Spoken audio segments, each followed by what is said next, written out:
All right, so we're moving on to number 44, the influence of excess. If you know me and you know my work, you know I talk a lot from the perspective of recovery. I just finished. I just started my 23rd year um, of sobriety, and influence is something I talk about a lot, right? Like in sobriety or in drunkenness or in drinking, we talk about being under the influence of alcohol. We talk about being under the influence of drugs and things like that. But I talk about living under the influence. And when we're born, we live under the influence of our parents, and then the influence continues with our teachers and peers and partners and everybody in our lives, our jobs, our identities. We live under the influence of so many things. I'd say probably over 90% of our lives are under the influence, if not more. Everything we do, we have this little undertone of thinking, this undercurrent of thinking that is that's created by so many judgments that we've experienced in our lives, from our religions to our culture to the people that we surround ourselves with, and all those judgments are influences that take a toll on our decision making. So when we decide to do something or not to do something, it's often because we don't want to let someone down, or we don't want to, we're under the influence, ultimately because we're under the influence. And so when I titled this, The Influence of Excess, we're looking at how excess and how the desire for excess falls into line with influencing us.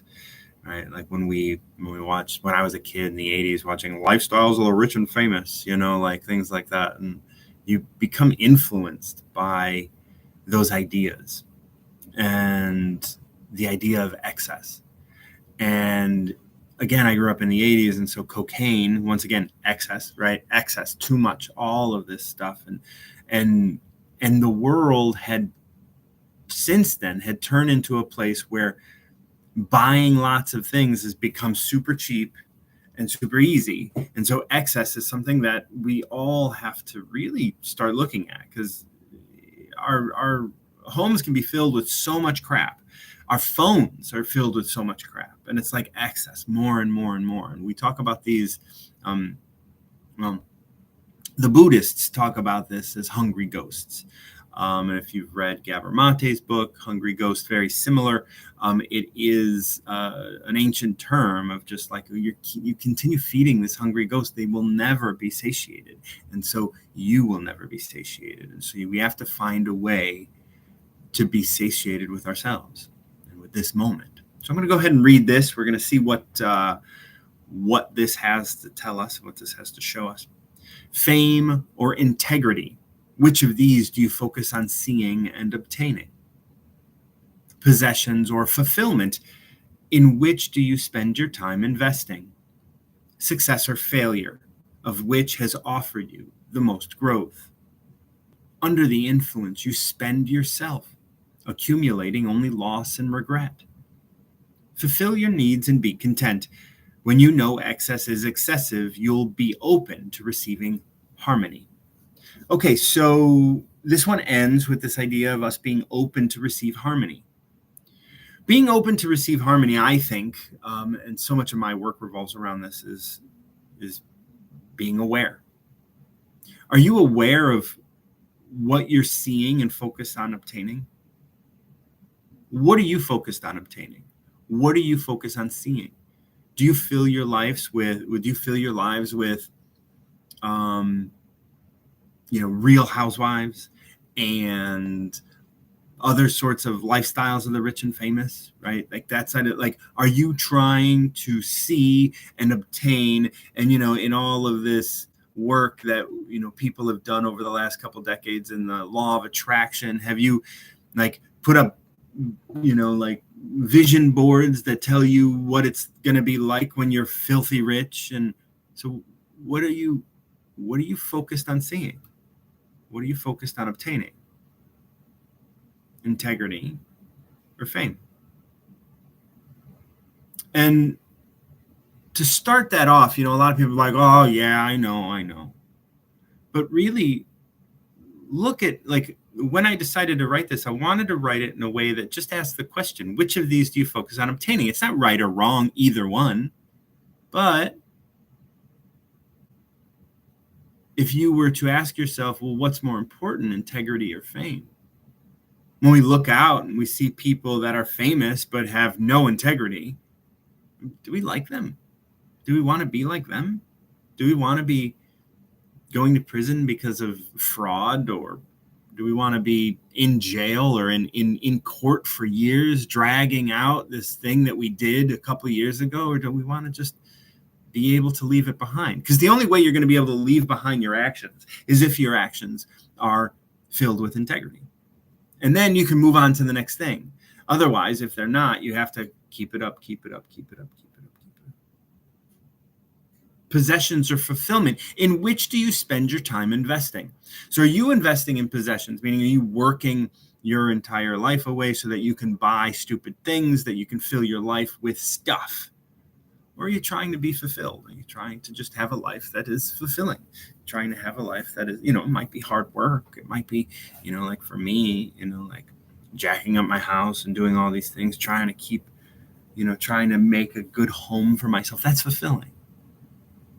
For me, not necessarily that's going to be fulfilling for you. Maybe possessions are fulfilling for you, but are you focused on and spending your time on the possessing or the fulfillment part of that? Success or failure of which has offered you the most growth? This is not a question that takes long to answer. Success, although it strokes your ego and makes you feel good, isn't necessarily the thing that's causing you the most growth.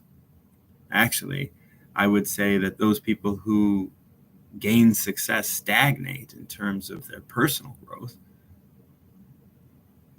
And so under the influence, you spend yourself. So we move on to the next line. Under the influence, you spend yourself. So what that means, when you spend yourself, it's like you spend your time, you spend your money, you spend yourself when you're under the influence, because you're trading you for the influence. You're saying, my parents know better than I do, so I'm going to follow my parents, and thus misery unfolds. Why? Because I'm not able to be myself. Accumulating only loss and regret. You have loss because you're losing yourself. Regret because your life is lived and guided by some stupid ideal someone else had. Fulfill your needs and be content. When you know excess is excessive, you'll be open to receiving harmony.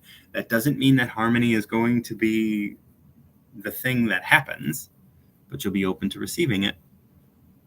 And that's for myself, I'm trying to replace the word I want with I'm open to, because me wanting doesn't feel like it's aligned, but me being open to receiving, right? I want to be open to receive new clients. I want to be open to receive, like, without having to go out of my way and like prove to somebody that they need me.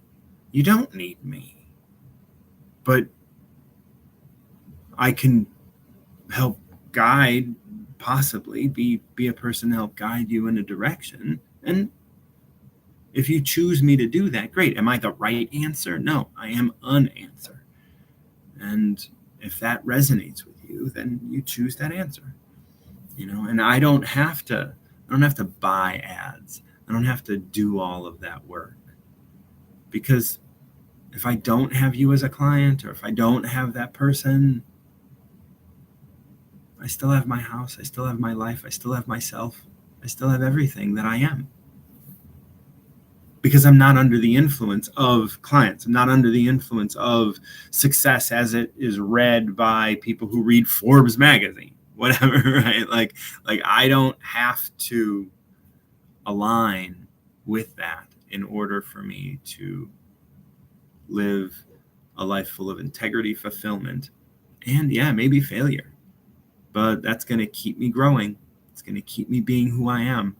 And that's really what's most important is that I am me in this life, and grateful for the opportunity to be me. So that's that's the influence of excess. The influence of just continuing to feed the beast. How many of us are being fooled right now by and marketing things and just feeding and feeding and feeding, throwing our money into a burning garbage can fire? It's like, let it go. Do what's here, what's now, and be still. Like we said in the 43, be silent and learn. Now, figure out what's influencing you. Get away from it. Start to become aware. Allow yourself to open up to who you are. Thank you so much. And until next time, keep recovering yourself.